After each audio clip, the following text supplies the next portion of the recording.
Buenas tardes con todos.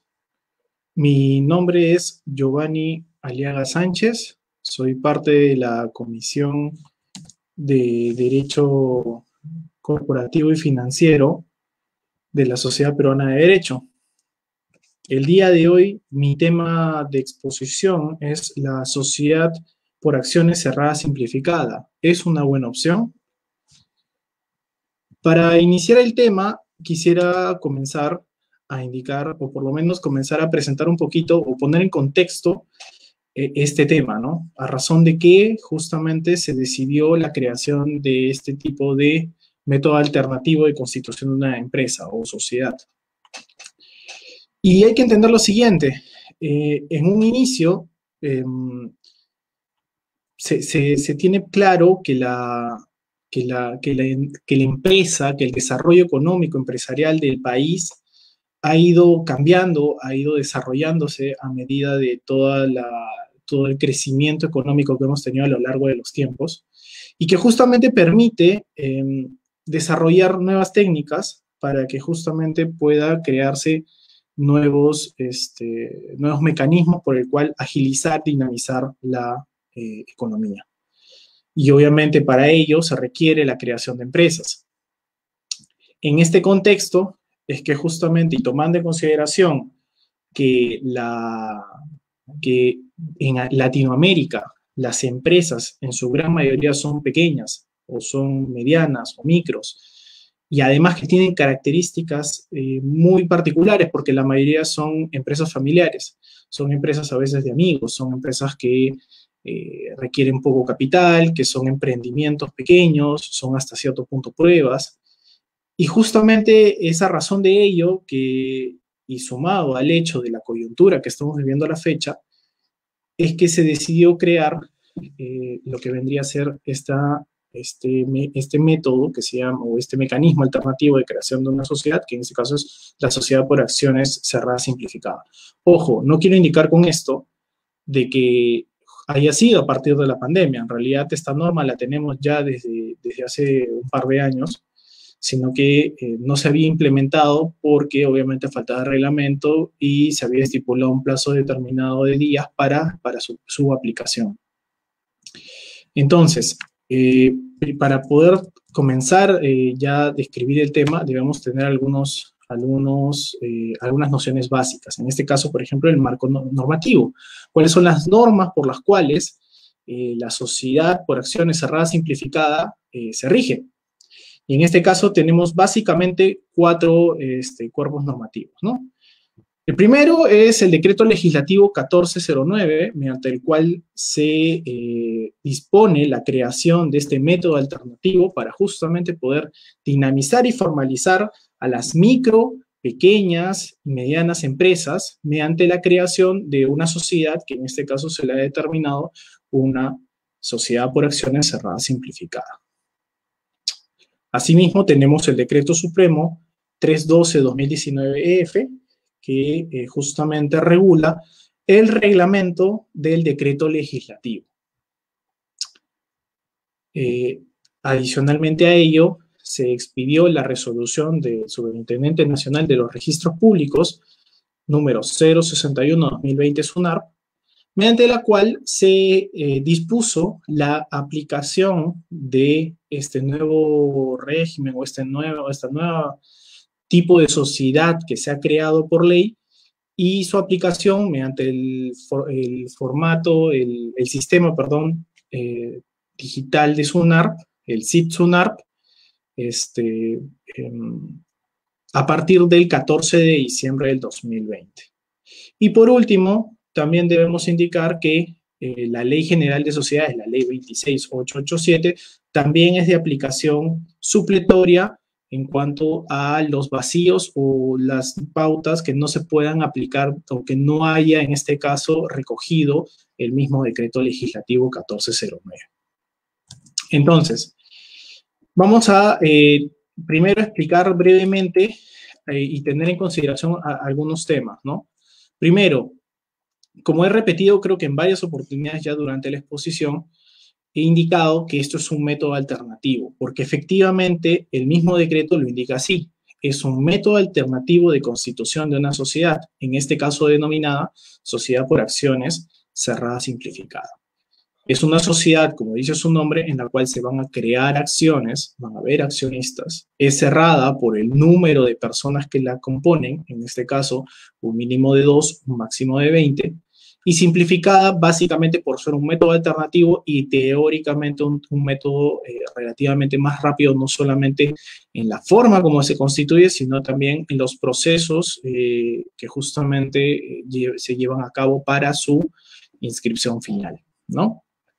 Entonces, es de mencionar además que, por ejemplo, este tipo de mecanismo alternativo de creación de este tipo de sociedades también está regulado en otros países como, por ejemplo, Argentina, Colombia, Chile y México, ¿no? Ahora, hay un punto muy interesante en esto, porque se indica una sociedad por acciones, lo cual hasta cierto punto es un poco inexacto, ¿no? Porque digamos que en nuestro ordenamiento no tenemos, digamos, la creación propiamente de una sociedad por acciones, sino tenemos o sociedades anónimas o, por ejemplo, también sociedades en comandita por acciones, pero propiamente una sociedad por acciones, digamos que es un tema relativamente curioso, ¿no? Y como acabo de indicar, en realidad es muy probable que el legislador haya creado este tipo de mecanismo alternativo tomando en consideración una ley modelo que en este caso fue creado o fue por lo menos dispuesto por la OEA, ¿no? Aprobado por el Comité Jurídico Interamericano, justamente para poder dar alternativas jurídicas para justamente el desarrollo de la formalidad y del crecimiento económico. Justamente ellos lo que hacen es recomendar a los países que son miembros de la OEA que puedan utilizar este tipo de mecanismos alternativos para la creación de una sociedad, ¿no? En este caso, romper un poco el molde y decir, oye, tienen estas otras opciones, así que pueden utilizar otros métodos para poder seguir adelante, ¿no? Y obviamente para crear empresas de forma, o sociedades que finalmente van a terminar generando empresas y que justamente generen un desarrollo más dinámico y más ágil para justamente simplificar y agilizar las transacciones económicas, ¿no? Ahora, debemos hacer acá una clara diferenciación o cuál es la importancia o cuál es la diferencia que puede haber entre una constitución regulada, por ejemplo, con la Ley General de Sociedades o inclusive con la Ley de RL, aunque propiamente no es una sociedad, pero se tiene en consideración que es igual un tratamiento muy parecido, ¿no? Y en este caso hay que tener en cuenta que cuando uno constituye una sociedad, una empresa creada, una sociedad creada por o regulada por la Ley General de Sociedades, debemos tener en consideración que esta se hace mediante la redacción de una minuta, o sea, se elabora una minuta, y esta minuta luego es elevada a escritura pública, cumpliendo con todos los requisitos de ley, con aportes, directorios, socios, objeto social, denominación social, ¿no? Y mediante la intervención del notario que cumple sus funciones conforme a ley, luego remite el parte notarial a registros públicos para su posterior inscripción. Adicionalmente a ello, ahora último, con toda la coyuntura que tenemos, el sistema de registros también ahora está relativamente interconectado con SUNAT y se crea automáticamente un RUC para todas las empresas que se constituyen, porque ahora todos los trámites de creación de empresas se están realizando con la designación de un RUC automático al momento de su inscripción, ¿no? Entonces, es por eso que uno tiene que tener en cuenta que ese es, digamos, el método tradicional que todos hemos visto, obviamente con algunas actualizaciones, como por ejemplo el tema de la agilización en cuanto a la inscripción, de ahora los partes ya no se tramitan presencialmente, sino ahora se están trabajando todo mediante el sistema de intermediación digital de SUNARP, ¿no? Con las notarías, y justamente también la automatización en el tema de la adjudicación de un RUC, ¿no? Ahora, ¿cuál es la diferencia con la sociedad por acciones cerrada, simplificada, que está normado en el decreto legislativo 1409? Acá hay un punto fundamental que es la Constitución, ¿no? Muy aparte de otros temas que ya tocaremos más adelante, pero para que se entienda. Como les expliqué hace un rato, lo que se hace es, se elabora una minuta, se va donde el notario y luego el notario envía el parte correspondiente a registros públicos. En el caso de este tipo de sociedad, ya no se va a contar con la intervención del notario, ya que todos los trámites se realizan única y exclusivamente mediante el sistema digital SIT-SUNARP, ¿no? El sistema de intermediación digital de SUNARP.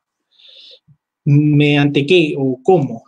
En este caso se va a llenar un documento privado que luego debe ser suscrito por personas naturales, porque esto es un punto muy importante en este decreto legislativo.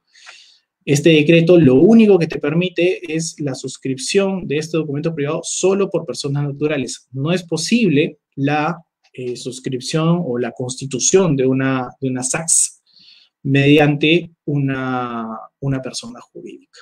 Lo cual, a criterio personal, considero que puede generar también alguna contradicción, ¿no? Porque claramente este decreto fue promulgado y fue incentivado por el hecho de la dinamización y formalización. Y el tema, pues, es que a veces también es muy regular que una empresa también cree otras empresas. Y al final de cuentas se entiende que por el tipo de documento, porque es un documento privado, solamente va a ir con una firma digital, que obviamente tiene sus propios protocolos de seguridad, y se entiende pues que se quiere evitar por ahí alguna suspicacia en ese sentido, pero si al final de cuentas el objetivo de la norma era la dinamización de este tipo de actividades comerciales, y para ello justamente la creación de esas empresas mediante un mecanismo ágil, digamos que hasta cierto punto ponerle esas trabas es un poquito contradictorio, ¿no? Pero se entiende, aunque personalmente creo que podría modificarse eso eventualmente, ¿no? Ahora, como dije anteriormente, este documento privado debe constar o debe tener ciertos requisitos y debe ser suscrito por un mínimo de 2 personas y un máximo de 20, al igual que una SAC o una SRL, ¿no? Y hay que indicar además que estas personas que firmen el documento son responsables económicamente solamente por sus aportes, es decir, la responsabilidad es limitada. Sin contar, bueno, el mismo decreto lo indica, ¿no? Salvo los casos de fraude laboral, cometido contra terceros y sin perjuicio de la legislación vigente en temas tributarios, que al final de cuentas simplemente es una redundancia porque obviamente por ley especial se aplicaría sin ningún tipo de problema, ¿no? Bueno, por otro lado, en cuanto a lo que viene a ser el documento privado, y volvamos al punto del documento privado, este documento debe cumplir con ciertas formalidades y tiene que tener o debe tener estos puntos principales conforme al mismo decreto, ¿no? Primero, el nombre, documento de identidad y domicilio de los accionistas fundadores. Número 2, la denominación social, en la cual además debe indicar claramente que es una sociedad por acciones cerrada simplificada o sus siglas.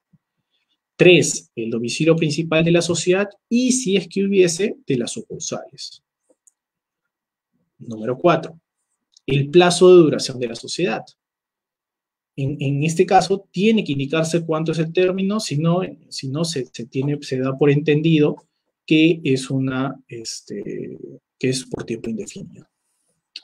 5, el objeto social. 6, el monto de capital suscrito y pagado totalmente, así como el número y valor de las acciones representativas del capital. Ojo, acá hay también un tema muy importante porque conforme al decreto queda claramente establecido que no es posible, por ejemplo, los aportes parciales, es decir, los aportes que se suscriben totalmente pero se pagan en un 25%, por ejemplo, en el tema de una SAC, ¿no? Sino que en este caso sí se tienen que pagar completamente. Y se entiende, ¿no? Porque se supone que si te están dando un proceso agilizado, deberías eventualmente deberías contar con el capital para ello, ¿no? 7, los aportes de cada accionista. el cual debe ser por aportes dinerarios o bienes muebles no registrables y su equivalencia porcentual en el capital social. Esta es otra gran diferencia, ya que, por ejemplo, los bienes inmuebles o muebles que estén registrados, conforme a lo que se indica acá en el decreto legislativo, no podrían ser entregados como aportes de capital, lo cual es interesante porque para los aumentos de capital de este tipo de sociedades sí se podrían hacer posteriormente y el mismo decreto lo indica. Perdón, el reglamento lo indica. Número 8. La designación de los primeros administradores, sus nombres, documentos de identidad y facultades. Sobre este punto es importante porque aquí, por ejemplo, en cuanto al tema de los administradores, no solamente se designan gerentes, sino también pueden ser designados directores, lo cual es también curioso, digamos, por la experiencia que uno tiene, a veces es poco probable ver una SAC con directorio, digamos, porque más o menos en la estructura es bastante parecida a una SAC, ¿no? Y se entiende, pues, de que son grupos cerrados, ¿no? Entonces, la constitución de un directorio, si bien es posible, porque te lo permite la norma, digamos que por su propia naturaleza es probable que no lo haya, ¿no? Pero, ¿y a qué quería venir con el tema del directorio? Porque justamente para este tipo de sociedades es importante que también se pueda aplicar esa norma que existe en la cual los directores tienen que suscribir el documento. Se entendería que tienen que suscribir el documento para que no estén designando directores como se estaba haciendo antes del 2012. Número 9. Una declaración jurada sobre la existencia y veracidad de la información proporcionada, así como de la procedencia legal de los fondos aportados al capital social por los accionistas fundadores. Esto es básicamente por luego la interconexión que va a haber con la unidad de inteligencia financiera, ya que después explicaré cómo es el proceso propiamente de constitución, pero para que más o menos lo tengan claro, cuando se inscribe la sociedad anónima, la sociedad por acciones cerrada simplificada, todos estos datos en cuanto al tema de los bienes entregados, del capital entregado, es remitido directamente a la UIF por el mismo registro públicos. Ahora, justamente en cuanto a los requisitos, hay un tema muy interesante también. Hay otro tema muy interesante porque el mismo decreto no hace referencia, no menciona, no indica, no describe si es que tiene que haber algún pacto social, algún estatuto, no lo menciona, digamos, literalmente. Simplemente lo único que te señala es que se tiene que cumplir con estos requisitos que acabo de explicar hace un rato, ¿no? Estos 9 requisitos teóricamente. Pero luego es complementado por el reglamento. Y el reglamento sí precisa los detalles que debe contener el pacto social y el estatuto. Y básicamente lo que te dice en cuanto al pacto social es que deba tener todos estos requisitos, ¿no? Básicamente todas estas indicaciones. Y el estatuto básicamente deben tener 2 artículos. El primer artículo que viene a ser con las convocatorias a Junta General, que el mismo artículo 13 del decreto legislativo lo describe, y el artículo 14 respecto al derecho de adquisición preferente que tienen, en este caso, los accionistas. Que, ojo, ¿se acuerdan que en un inicio se indicó que este mecanismo, esta sociedad, solamente se permite para personas naturales? En cuanto al tema de la transferencia de acciones, también es lo mismo. Se declara ineficaz cualquier transferencia que no se haga a una persona natural y además que no cumplan con los requisitos o los plazos y los requisitos que se estipulan en el artículo 14. Entonces, ¿cómo se constituye? Si lo ponemos en una línea de tiempo, ¿cómo se constituye una sociedad por acciones cerradas simplificada? Primero, tenemos la posibilidad de una reserva de nombre, que, ojo, es facultativo, no es necesario tener que inscribir una reserva de nombre, lo cual obviamente siempre es recomendable y además se mantiene los mismos requisitos y procedimientos que cualquier reserva de nombre de cualquier sociedad que se constituya. Segundo, se presenta el documento privado. El documento privado ahora, justamente sobre este punto del documento privado, El decreto hablaba de un documento privado con unas firmas que iban a ser digitales o tenían que ser firmas digitales, pero también van a haber unos formularios que justamente van a ayudar a la presentación de estos documentos, ¿no? Como bien estoy poniendo acá, lo que van a hacer los usuarios, las personas, los accionistas fundadores, van a llenar los formularios que se encuentran dentro del sitio del Sistema de Intermediación Digital de SUNARP y se expedirán unos documentos, unas declaraciones juradas para que justamente estos finalmente lo suscriban y se presente a registros públicos para su calificación y posterior inscripción. En este caso, si todos los documentos proceden, lo que se realiza es la inscripción de la persona jurídica y se envía inmediatamente la información de los accionistas, de los aportes, a la unidad de inteligencia financiera. Asimismo, el decreto legislativo también señala que se debe asignar un número de RUC inmediato al momento de constituirse esta sociedad. Entonces, hemos visto cómo normalmente esto cómo esta sociedad, si uno lo ve hasta cierto punto, tiene claro que hay muchas, digamos, han establecido un régimen muy especial, por eso es que se creó una norma y no se modificó la Ley General de Sociedades, ¿no?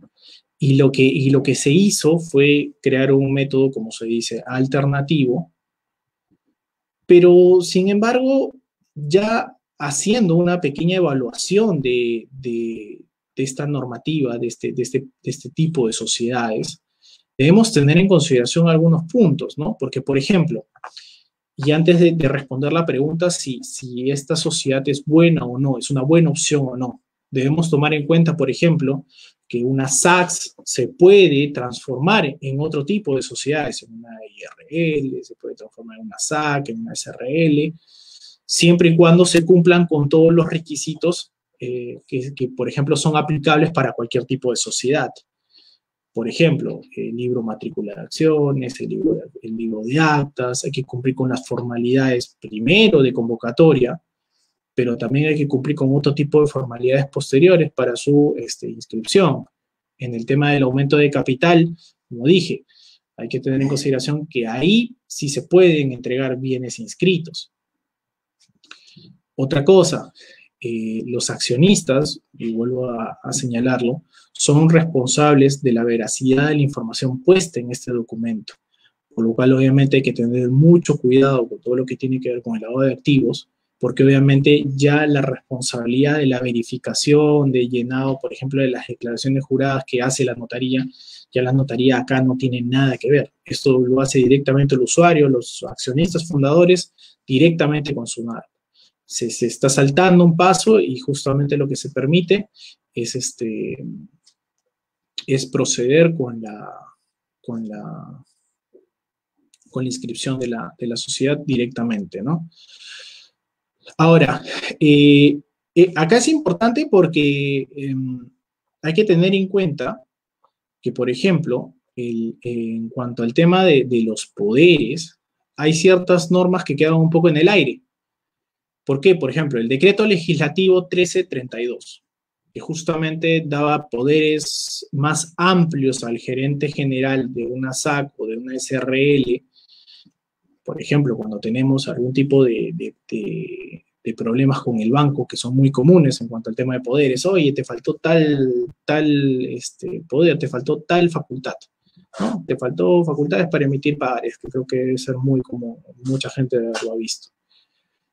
Esta norma lo que hacía era cubrir un poco ese vacío y permitirte que justamente decir, oye, por ley yo ya tengo estas facultades, ya no me puedes discutir eso. Hay un vacío, por ejemplo, si esta norma sería aplicable o no. Porque hasta cierto punto, si bien modifica la Ley General de Sociedades, digamos que es dentro de lo que se puede aplicar. Ya eso va a depender mucho de la discrecionalidad de la institución financiera. Siempre ha sido así. Ahora, y yendo al tema principal, ¿es una buena opción o no es una buena opción? Para ello hay que tener en cuenta, creo yo, estos 4 puntos principales, ¿no? Estos 4 pilares para poder responder si esta sociedad, esta alternativa es una buena opción o no. Primero, la formalización y dinamización. A mi criterio, considero que la formalización y la dinamización implica justamente, o mejor dicho, el término te hace pensar que debe ser un procedimiento rápido, fácil de poder conseguir y además que cumpla con su objetivo. Y el problema es que a veces, si bien para muy pequeños, yo creo que esta alternativa es una buena opción para pequeños negocios, muy pequeños negocios, emprendimientos. Digamos, empresas que creen con lo básico, correcto, que tal vez no tienen mucho dinero para poder crear una empresa, ir a una notaría, tal vez gastar un buen monto de capital o gastar por lo menos en los derechos notariales, ¿no? Y por ahí, en todo caso, justamente poder hacer una constitución rápida y sencilla. Por ese lado se entiende, pero si hablamos solamente por el tema de la agilidad, de la rapidez en la inscripción, porque, ojo, son plazos relativamente rápidos a comparación de tramitar una escritura pública y con los retrasos mismos que puede tener cualquier notaría, y por más que muchos procesos entre notarías y registros públicos ya están muy optimizados, digamos que en teoría este procedimiento debe ser un poco más ágil, debe ser más rápido, debe ser más dinámico, como dice su nombre, pero creo que también te limita mucho el campo de acción, ¿no? Entonces, digamos que para la formalización te ayuda sí para tener una empresa, pero hay que tener en consideración que hay otros factores, por ejemplo, los factores tributarios, que pueden influir en la toma de decisión si realmente constituye, porque la formalización no solamente es por crear una empresa, la formalización es todos los gastos que incluye ser formal, y eso tiene varias aristas. Entonces, digamos que si hablamos por la agilidad de crear una empresa, creo que es una buena opción, limitada para ciertas personas, no sé si para todos. El segundo punto es la firma digital.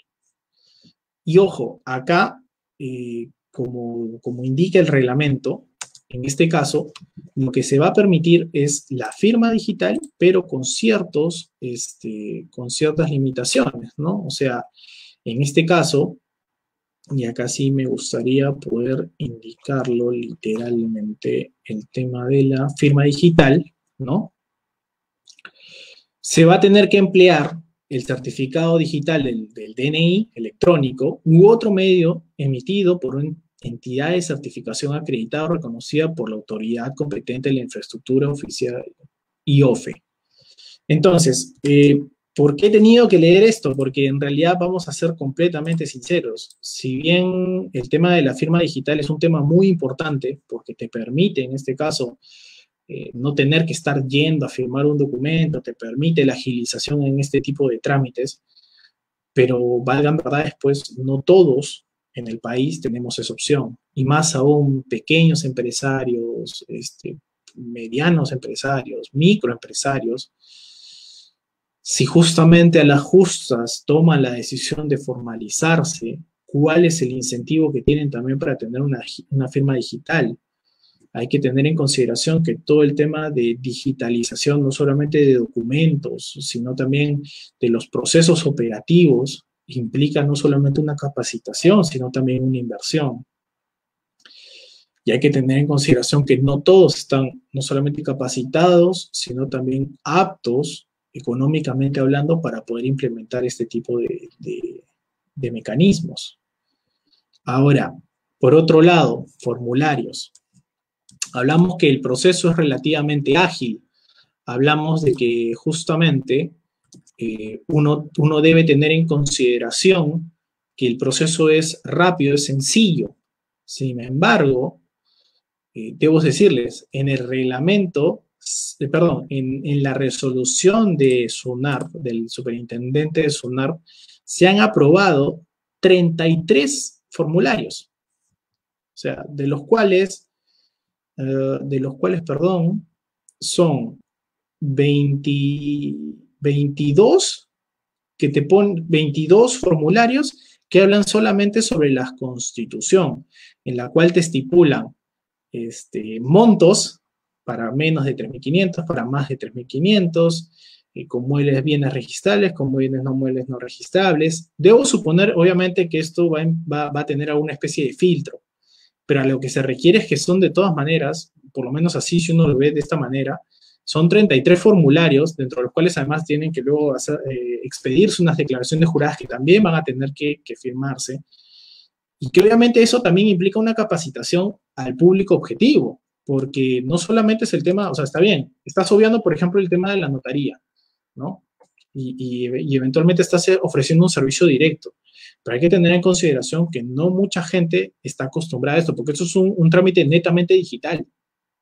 Entonces, como expliqué en el segundo punto, si la propia firma digital no está completamente implementada en el país, si justamente tu público va a ser muy reducido en ese sentido, metiendo más formularios y complicando un poco estos trámites y no viendo a alguien que lo pueda gestionar propiamente, estos trámites van a ser un parto para muchas personas. Entonces, no va a ser una buena opción en el sentido de que la gente no va a estar capacitada, o inclusive, quién sabe, tal vez van a llenar mal los formularios, se va a crear confusión, se van a crear errores en el registro, lo cual obviamente esto simplemente va a perjudicar más al usuario.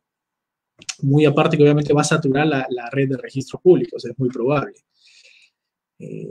Porque sin mentirles, yo voy muy seguido a registros públicos y me he dado con la sorpresa de personas que ni siquiera saben cómo sacar una copia literal ahora. Y lamentablemente registros ahorita no te permite sacar copias literales. Te dicen, crea tu cuenta y solicítala por ahí. Y hay mucha gente, lamentablemente, que no se está tomando en consideración que mucha gente ni siquiera sabe pagar digitalmente. Entonces, creo que hay algunos temas que están muy, muy pauteados, no están muy con el debido seguimiento para poder ver si era conveniente o no. Y por último, puse el término método alternativo y quiero explicarme. El método alternativo, cuando uno escucha un método alternativo, es que es otra opción, es otro mecanismo que puedes utilizar. Pero me hago una pregunta. ¿Es probable o no era tal vez por ahí, no había la posibilidad de que esta optimización en los procesos de inscripción pudieran haber sido aplicables, por ejemplo, para una SAC o para una SRL? Me pregunto si era necesariamente obligatorio tener que crear una empresa destinada con unos motivos específicos, cuando básicamente en la realidad es prácticamente lo mismo que una SAC, sino que lo único que difiere es en la forma en cómo se constituye. ¿Y por qué hacer esa diferenciación, por ejemplo, con una EIRL? ¿Por qué no permitir una EIRL también online? ¿Por qué no optimizar simplemente los procesos de constitución de una SAC o de una IRL o de una SRL, ¿no? Se entiende por ahí que en una SA o en una sociedad anónima abierta es obviamente ahí sí tal vez no es tan aplicable que digamos, pero ¿por qué no permitir la constitución con ese tipo de facilidades para este otro tipo de sociedades? Se entiende que para una sociedad que por ahí va a emprender, que va a probar, se entiende que este tipo de métodos puedan ser útiles, porque al final de cuentas, pues, cumple con el requisito de ser una sociedad ágil, dinámica, rápida de constituir, entre comillas. Y bueno, y si no se cumple con su objetivo, ahora, ese es otro tema, cómo la liquidas, se supone que supletoriamente se aplica la Ley General de Sociedades, así que se entendería que todo lo aplicable a la sociedad anónima sería aplicable, en este caso, para este tipo de sociedades, ¿no? Entonces, hay que tener en consideración esos factores. ¿Por qué no también, si querían agilizar esto, por qué no permitir también la constitución de empresas unipersonales, por ejemplo?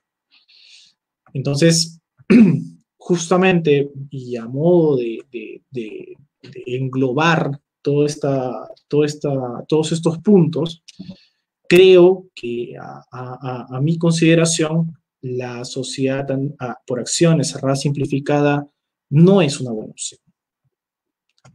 ¿A secas completamente? No. Como dije, por ahí hay alguna salvedad, en este caso tal vez un par de amigos, un par de hermanos que quisieran emprender algo pequeño y van a iniciar como para probar, por el tipo de los gastos, que son gastos pequeños, aunque bueno, lo de la FEMA y tal habría que evaluarlo. Por ahí podrían ser algunas opciones en las cuales los procedimientos sean más ágiles, ¿no? Pero para empresas que requieren un poco más de asesoramiento, porque ojo, acá te van a poner, digamos, consideraciones muy estándar, y al igual que a veces se crean sociedades con formularios, con formatos, no permiten justamente el poder utilizar de la mejor manera y asesorar al cliente respecto a lo que necesita. Porque vamos a ser sinceros, o sea, muchas empresas básicamente son formatos y no son una verdadera elaboración.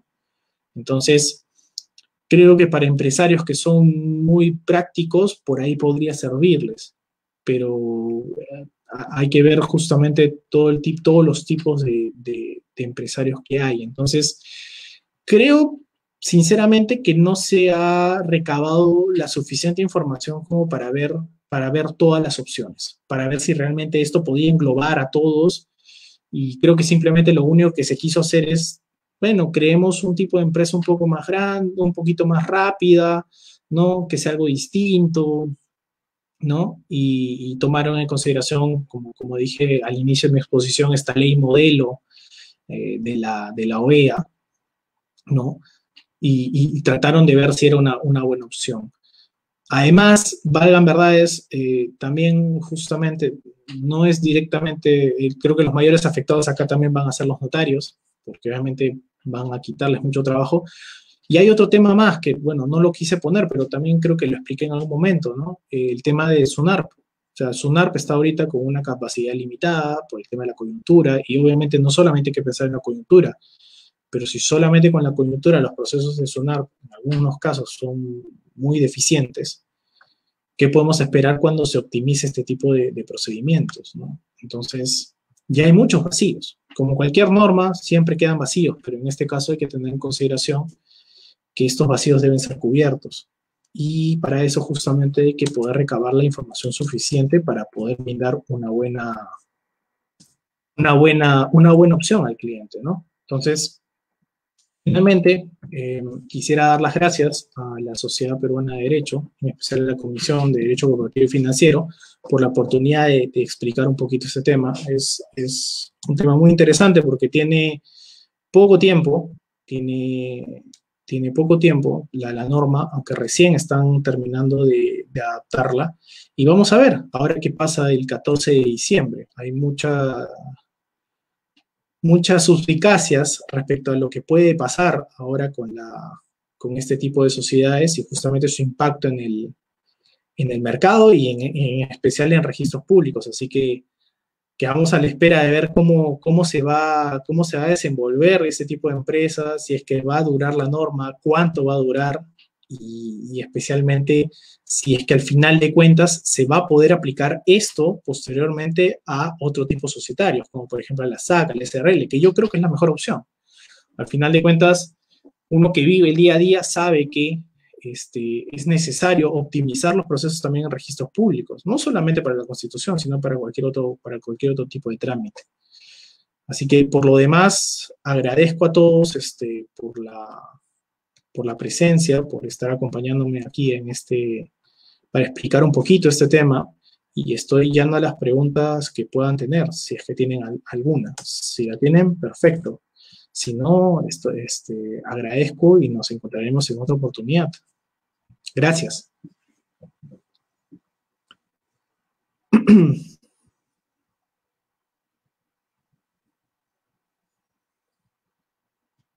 Bueno, por lo visto parece que no hay preguntas. Creo que ha quedado claro el punto de la exposición. Creo que no han quedado muchas dudas, así que les agradezco a todos por la oportunidad.